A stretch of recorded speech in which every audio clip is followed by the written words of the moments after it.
Welcome to Lions Live 365. I'm your host, Michael Ayers, and today we are talking about offensive coordinator madness. Everything has happened since I dropped the last video. I'm somewhat irritated by how this thing went down. I literally had a video that I was about to drop that was about us not getting Mike McDaniel, and immediately as I'm really loading it up to YouTube, the Drew Petzing news drops. Then as I'm going through the Petzing tape, then all this other news that's like super weird drops. Like and like Jeff Darlington, I hate the way he announced it. Like, cause it was like, oh, we're not gonna go with Mike McDaniel. So literally, how he announced it was like, did Dan Campbell really like McDaniel's, but the Lions said that he wasn't the right fit. First of all, if you're going to say the way this fan base is, if you're going to say it like that, you need to specify. It has to be Dan Campbell really liked McDaniel, but management wanted to go in another direction. Or you just say, hey, the Lions really like McDaniels, but they thought he was the wrong fit.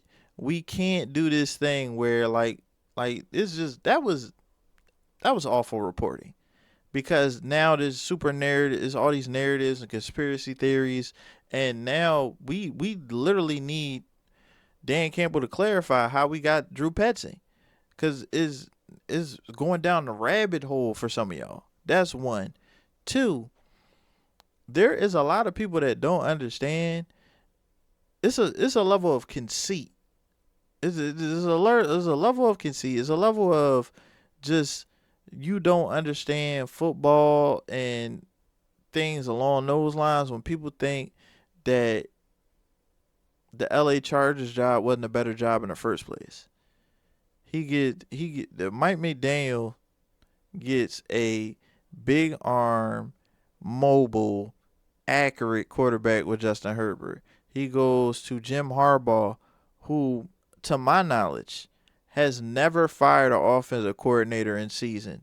Over a head coach has fired two before week 10.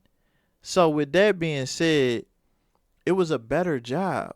I don't even think we were top 3 in jobs available as an offensive coordinator. We decided to look for an offensive coordinator at the wrong time. And it's just the reality. There were like 10 head coaching jobs available. That means there's 10 OC jobs available, plus the 4 that didn't fire their head coach. At the end of the day, for Mike McDaniel, he's already in Florida. Going to Tampa Bay was a better option for him. They got offensive line. They have a good core of receivers. They have running backs. They got Baker. If and he don't got to do too much. He probably don't even have to move houses. He can get a little spot near he can get a little spot in Tampa, and then go to work. That's literally it. Or he could have went to the Eagles, which was a better situation. If you're gonna hey, I want to chip up. I want I want a lot of talent. I'm okay. And then of course the one he actually chose, the Chargers, was perfect. So for me, like, it's like there's a level of conceit that Lions fans has when it comes to any level of free agent, where it's like the A plus hire. Once it gets to a certain point, the money's going to be rather similar, and anyway, it's going to come down to all the extras.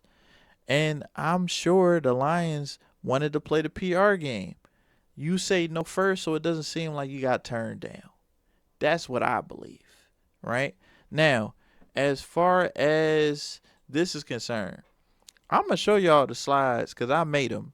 I'm going to show y'all the slides I created, because I made a whole video I'm tired of wasting work.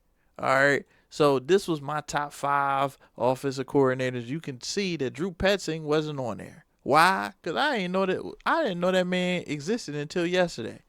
Got me looking at Cardinals tape. First of all, I wasted like 30 minutes. I ain't gonna say 30 minutes. I wasted like 10, 15 minutes looking at Kyler Murray tape. We can't use none of that. None of it. Right? Um, and at the end of the day, I'll kind of explain that later. But these five are really, first of all, these three I really like as far as offensive coordinators. These two were just two names I knew. But outside of that, man, when you look at the teams that's available, right? The teams that were available, either with offensive coordinator jobs, head coaching jobs, the best offensive minds are going to go to the better opportunities. I feel like we were the best. Like I feel like we're a top three. Not even gonna say it, we're a top four OC opportunity. And then a lot of these have head coaching jobs. Some of these head coaching jobs are open once every 20 years. You got the Steelers open. You know, I would love to be the OC for Josh Allen. We'll figure out the talent later. So that was my thing. That was gonna go like I got super deep into it, but outside of that, um, no reason to do that now. We already got our guy. The guy that we are gonna be talking about today is Drew Petzing. I'm gonna give y'all a short synopsis about Drew. Offensive coordinator for Arizona Cardinals. This dude does look like Dr. Evil. Um, I can't unsee it. At the end of the day, he runs a very good run scheme. So when I said I was going to tell you how I feel about him, I like the scheme. I like the concepts when Kyler Murray is nowhere near this offense. So I wasted some time looking at Kyler Murray film. It's awful. Partially because I feel as though Drew didn't believe that Kyler was reading offenses. So he was it looked weird. Didn't trust him. Super conservative when he's in the game. But when Jacoby's in there, he's just doing whatever. The Jacoby plan, that's translatable. All right. That first of all, he Jacoby can look over the offensive line. He can make quick throws. He may be a career backup, but as far as getting the ball out on time and on target, he's leagues better than Kyler Murray. Leagues. Now, the run scheme, their offensive line in the games that I watched got like zero push, but I like the concepts. I like the fact that he uses motion to to threaten in the run game and create like additional space. I like how often he has the guards pulling. I like the fact that the way the guard, like I like the fact that he pulls guards in play action. Like a lot of this stuff looks the same until that final action is done, and I truly like that. I feel like Arizona has talent. The only thing about Arizona is like this offense would run significantly better with a quarterback that processes very quickly and is super accurate. This is basically made for Jared Goff. So when I'm looking at the Jacoby Brissett, I'm looking at okay, he uses the wide receivers, the tight ends. The now Jacoby will throw a weird unnecessary pick with open people out there, but at least it's an offense that looks like it can move. The pass concepts, there's a certain simplicity to the pass concepts, but I don't know if it's because the quarterback is a backup or not. The one thing I do like about it is that even though the concepts are simple, they're very effective. And he attacks zone, which is very important for us.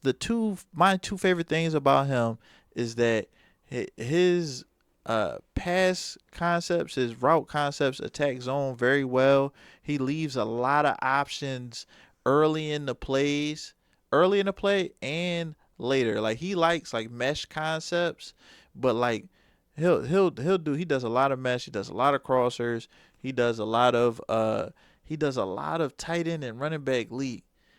These tight ends and running backs in this scheme be so wide open. Just I mean, booty butt naked. Like it's just naked open. Just naked by themselves. the running back and tight end gets so open. The wide receivers, if you throw with timing and anticipation, are open consistently as well. There's a lot of deep ends, a lot of ends and crossers and drags. It's just a lot of concepts that I truly like. I like the run scheme with the pulling guards, um, the whams, the traps. They do everything, right? We're not doing none of that RPO stuff. He didn't do a lot of that with Jacoby. The Jacoby tape is really good.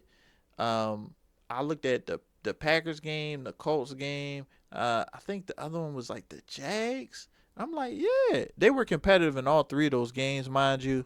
Um, and the only thing we got to find out is if he has the ability to make that call in crucial situations, because Dan puts pressure on the offense to essentially thread that needle, walk that tightrope, convert that 4th and 3 against the best defense in the league.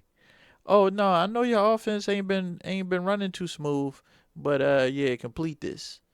Right? Also like his red zone stuff. That I um I'm gonna make sure that I do like some video clips so you can see what I'm talking about. Um, and then last but not least, I don't know if I said it or not already, but his pass protection plan is awesome. Like is he uses the running back and tight ends and pass protection often, and like they chip with discipline. The pass blocking is pretty consistent, and they use the fact that they chip a lot and they keep people in a lot, and it just helps with the leaks. Those late releases are just awesome because it's just so threatening to zone, and that's something that we've been struggling with. But I love how he attacks it. I see how him and Ben are kind of related in a way. Like the concepts are very Benish. They're very Benish. It's very Ben Johnson-ish. I just don't know if he can make that call in the pressure moment. That's something that we're gonna learn. Um, and then last but not least, when I looked at the stats, tried to do like some hard numbers and things like that, I'm like, hold up, wait, why is Miami points per game so trash? Like, why over the last 2 years he's averaged more points per game and yards than Mike, which is just strange to me. Like, what in the world, right? You can't even say, oh, the Dolphins got injuries. The Cardinals had injuries both years. All right. Now, last but not least, we're gonna talk about the happiest person about Drew Petzing. Now, yes, I'm not gonna sit here and lie to you. This is a graphic from a video that never made it. I literally had a video where I was gonna say that we should use Sam Laporta like Kansas City uses Travis Kelsey. I don't remember what game it was, but I just saw how open and how well he was playing, and I'm just sitting there thinking like, why don't we use him more? It seems like every time he passes the ball, it's nothing but good things. And then, mind you, you can guess what game I was thinking about this in. I was literally dropping it right before the Commanders game. And then of course the back injury, and I just decided not to drop it. It just it my heart was hurt, right? But with Sam, before he got injured, he was fifth in tight end yards, had a good chunk of yards just on the field. He was averaging a good amount a game. Catch rate was high, but he was only 11th in targets. So if I'm fifth in yards and 11th in targets, that means a lot. That means if the targets go up, he can be a superstar in Drew Petzing's offense, because he uses the tight end to the point where it's like, I want to use the tight end to the point where they're looking at him like he's the star, and at that point, I could use him as a decoy. So it's just a perfect match. This is a perfect match for Sam. We need Sam to get healthy because it's gonna work. A lot of things that you'll see is like, oh, Are they gonna, we need a bunch of tight ends because he runs a lot of uh 13 personnel where it's three tight ends. But bro, that 11 personnel that he runs is awesome. He runs 11 personnel. You don't have a clue where these people lining up. It could be bunch on the line of scrimmage on under center. It could be shotgun spread out. It can be it can be it can be five wide. Running back out there, tight end. He uses running backs and tight ends just like receivers. And we have the personnel to do just that. So for me, it's like, hey, he has really creative schemes out of that as well. So all right, maybe it's just the personnel that he already had in place in Arizona that said, you know what, let's do 13 personnel. But the other personnel groupings that he uses are very good. So for me, this is a B level hire to me. I've gone from straight panic, anger, like what are we doing, to this guy's pretty good. And that's just how I feel about it, man. Whether it's game day, draft day, any day in between, it's Lions Live 365. Please like and subscribe. Peace out.